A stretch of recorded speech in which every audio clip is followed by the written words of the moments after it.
Sharita said behind the mic, I hit the pause button and said, okay, now what is the very important advice? And Sharita said, hit it and roll. So I don't know what the hell's happening right now. No. I mean, girl, this is how we roll. We just roll. I wanted to continue this conversation a little bit longer because I mean, we usually we'll go in about 15 minutes. And so just so you know, if you see me doing all kind of stuff like this, I'm flagging Allison to let her know that we're wrapping up on the 15 minutes. That's the part they don't see on the other end. Okay. But no, so I wanted to continue this conversation because there's so many things that we can't say on a 30-minute podcast. But let me tell you, going at it alone, there are some advantages in the beginning.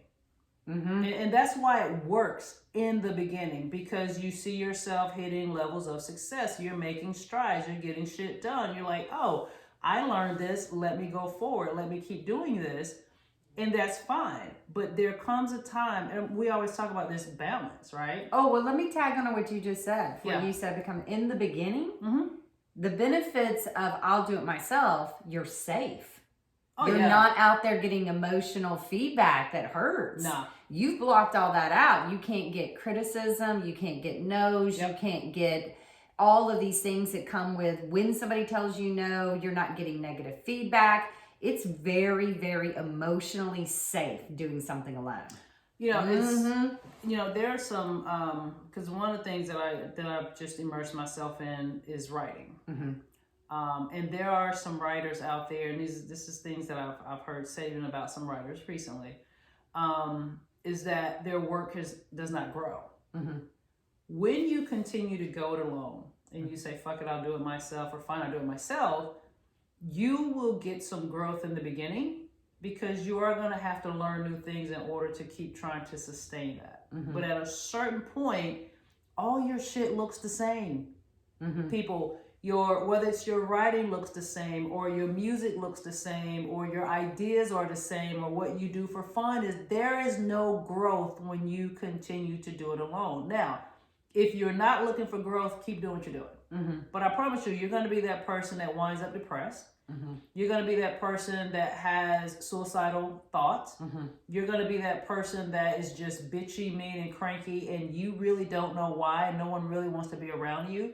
Or you just have simple burnout. Or you might have burnout. You're just burnt out. You've been doing way too much on your own. Yeah, and so and honestly, and this is my honest opinion, because been there, done that, and I'm trying to not reverse back, but I'm opening my world is what I'm doing. You get to a point where you become a bitch. Like the burnout causes you to become a bitch. The burnout is an extenuating factor of you going it alone, but there are moments when you are a bitch, and people, if they're honest with you, will tell you this, because I have had to have people to remind me that I was being that. No, I own my own shit. One thing about me, I'm gonna own my shit from A to Z, and I'm so glad that I had those close people in my life that looked at me and either was like, hey, you're being, girl, you're out of pocket today, you're being bitchy today. Or if I care about you enough, I can look in your eyes and see that something I said hurt you. And if I care, then that means it hurts me, and I have to check myself. Because my sons would say this as I was writing, Mom, when was the last time you wrote? And I'm like, it's been a couple of days. They know if 3 days go by and I don't write, I am a bitch. Like I can be bitchy. So owning that is very important, because if you can own that, then you can really start to realize that being alone is not truly what you were created to do in this life. Yeah, I mean, I don't go bitchy. I go sad. I go sad. According to whom? Probably most people you'd ask. If you ask my family, if you ask Carolina, I go very sad. I go very meek. I go very weak. And I'm actually have a strong voice, and I'm actually a very warrior-like inside of me. But if I do things by myself long enough, I get in my own voice. Here's what I'd say, guys. I get it. Fine, I'll do it myself. I get it. like I said, I've had so many people let me down a lot. And I'm sure there are other people out there that relates to this. They're like, well, I've been doing it fine by myself because I did ask for help. I did, and I was let down. I was abandoned. People walked away. People stole from me. People were mean to me. People took from me. There is a lot of reasons sometimes that you end up, fine, I'm going to do it by myself because society has taught me this is not a safe place to go out and ask for. So if I get to the place where fine, I'm doing it by myself, I am usually getting more and more sad. I am harder on myself than the outer world could ever be at that point. I have internalized it to sadness, loneliness, no worth, just feeling horrible, like going more and more and more recluse. I don't go bitchy, I go quieter. Carolina has always said to me, Mom, you're the scariest when you go quiet. Quiet to me is 10 times scary. I'd much rather you have some fire in you. When you go quiet, I know. And that's exactly like, Mom, have you gone to yoga? Mom, have you gone on a walk? Mom, have you called a friend? I mean, so you're gonna explode. Humans are interesting because we all have different ways that happen and what happens to us when we get burnt out or exhausted from doing it ourselves. So yours is bitchy, mine goes the opposite, to where I probably need to get bitchy. But I need to step up and say, hey, by the way, damn it. So I mean, it's just cool. Like when we look at ourselves, like I think that's why it's awesome that we do this together. I've had so many people tell me that. They're like, oh, I could relate to Reed on that one. Or someone would say, oh, I can relate to Allison on that one. Because, you know, we're representing different ways that doing it on your own. It's just life experiences. It's just what happens. Yeah, it's just life experiences. But I do know if I put my hand out to the right person and they help me, I always feel better. But I think we just keep going back and forth. I kept putting my hand out to the wrong people. I can't tell you how many times I put my hand out to the wrong people. You know, Allison, duh. You know, it's funny. Like I always knew when my father was here on this earth, and God bless his soul. I miss you. I miss him so incredibly much. I miss him so much. I knew who to call. If I need my ride or die, we going to whoop some ass today. I would bring the shovel. I call my mom. If I wanted the voice of reason, if I wanted calm, I call my dad. Oh, yeah. Neither one was bad counsel. But I just knew that goes to know who the people are in your room. Because when you know who they are, you know when you can go to them for whatever it is you need. Now, it's a dangerous thing to go to that ride or die when you know your ass needs some sound counsel.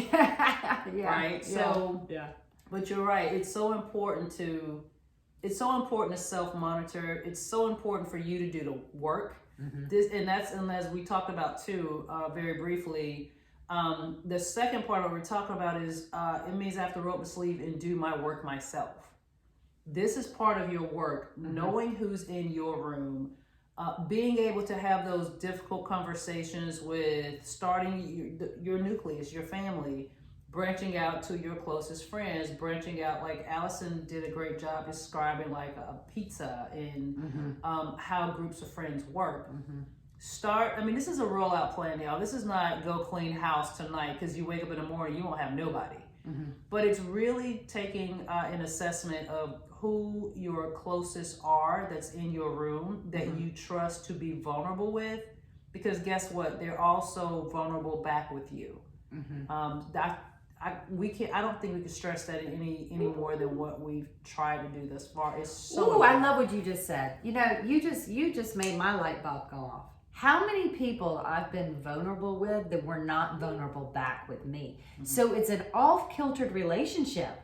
It's like I become the one that has the problems. I'm the one that's the weaker one. I'm the one that's struggling because they're not being vulnerable enough to tell me. I can tell you shit. Right? That is an indicator right there, y'all. If you've got somebody in your life where you always are the one being vulnerable and asking for help, but they're never vulnerable, well, no wonder you feel like the dumb one in the relationship. Because that's not authentic. They're not being authentic to themselves and they're not being authentic to you. Right. And that is so unfair because you're not given the opportunity to show, hey, I also have some wisdom. You know, I used to do this with Carolina and I advise people in counseling with this. Give your children opportunity with age-appropriate problems that you're having. Tell your kids about it and ask for their advice, because you will be, that is such a wonderful developmental moment for them to stand in their own wisdom, to feel good about, look what I know how to handle this, Mom. This is what I would do. That is a great gift you're giving your child. It's the same thing back and forth with friendships. If they're never letting you have that opportunity for you to actually feel like you're the giver and you have wisdom to offer, man, that's one of the damn reasons right there that you're not in a very authentic, vulnerable relationship. That's true. So stop sharing with that individual. Yeah, I mean, stop sharing with that individual. Don't stop sharing in general. Yeah, I want you to share and I want you to be vulnerable, but maybe let's look at some indicators of who are the healthy people to choose. Yeah, and here's the thing, I said it earlier. You can even still share with them, but knowing the room is knowing how much you can. Like, they might be great counsel up to a point. So share that with them. But if your heart is just broken and it's in a million pieces, and you get that may be beyond their scope. Yeah. So, share with them, hey, my car broke down and how do I fix this shit? Yeah. You may have people that are excellent at logical solvers. Right. They're individuals that you literally call because you're, like you said, my car broke down. They come, they have tools and they can fix things. Right. Yeah. You need those people in your community. Everybody. I don't know how to change a tire. That's a shameful thing, but I don't. Yeah. I don't know how to take out a washing machine and put a new one in. I don't know how to do a lot of those things, but it's wonderful to have people in your community. My dad could build anything. That's what my dad could do. So you could call my dad and be like, yeah, I can build that. Yeah, I can fix that. He was one of those types of people. And you go, God, Dad, how do you know how to do all of that? And that would be, I don't think my dad was the one that could fix my heart and my emotions, but he definitely could fix my plumbing issues. Yeah. So I love that you're pointing out it's not a right or wrong. I love that you keep saying, read the room and know who are the people in my community that I go to. Meaning, I'm not going to go to the plumber to pull my tooth. Right. Right? Right. And I'm not going to go to the dentist to fly me to Cancun. Correct. Right? So if we know what each person offers in our community, then we're smarter to know, hey, I'm not going to go to the candlestick maker to buy my bacon. Correct. That makes no sense. Makes no sense. Right? I mean, and I even have friendships too where I might not talk to them for a year. But if I call and I'm like, hey, I'm struggling right now, I really need you. I have had friends do it.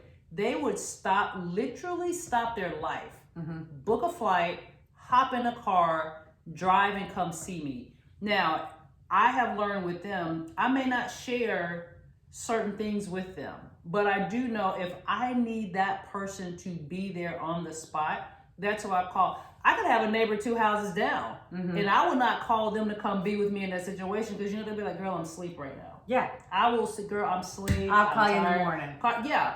But that person that's over there, like 3 states over, is already in the car coming to see me. Yeah. And I love them both. It's knowing who is in the room and what they're capable of. You know what it reminds me of? In Pulp Fiction, the wolf. Like, you got to know who the wolf is, right? That's it, yeah. That's the one that's going to show up, and you don't ask them questions. They're going to clean that shit up, right? They're not going to talk to you about your feelings. They're not going to talk to you about how did it happen? How did the crime go down? There is no, don't care. There is not an emotional conversation. I'm a wolf. What do you need? What do you need? Sharita is the wolf, What right? Do you need? What do you need? mean, I'm always good in any emotional crisis. I'm like the best, I think if you have an emotional crisis, I'm the safest person, but please do not call me if your car broke down. I'm going to be like, do you got AAA? Right. So I think that's really important. Let's know the people in our neighborhood, on the streets. Absolutely. Okay. All right. Well, hey. So there you go. There you go. I hope we helped out so that we What is don't. it called? Fine, fuck it, I'll do it myself. Yeah, I like the word "fuck it" in there because That's our favorite that's word. usually probably how I would say it. Pretty Fine, much. fuck it. Yeah. Fuck it, I'll just do it myself. Fuck it. Okay. Right? Or maybe even fuck you, I'll do it myself. That Are you feels. fucking kidding me? I'm I gonna do it know. myself. Yeah. That hurts. That hurts to have to say. It hurts while you're doing it. It's just so much pain is tied into that sentence. And we're just here to help you find a little antidote and how we can find the antidote. I'm going to leave it with this. Yeah. In the Bhagavad Gita, Arjuna learns that he has to change. Mm-hmm. He learns that he has to stop the bullying that was in his family, and always having to be exposed to the bullying in his family.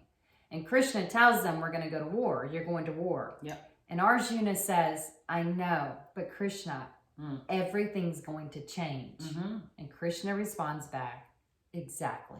Yep. I think a lot of us, yeah, that's so scary to know that the moment we start to grow and to get healthier in this, it is going to change. It is.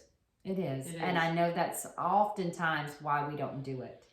It is, because I think we'd rather stick with what's comfortable and familiar, even though it's not good for us, just because it's comfortable and familiar. But I am here to tell you, having done some growth, and there's still more growth. I mean, shit, if I stop growing, I mean, I'm done. I don't want to be done for a long time.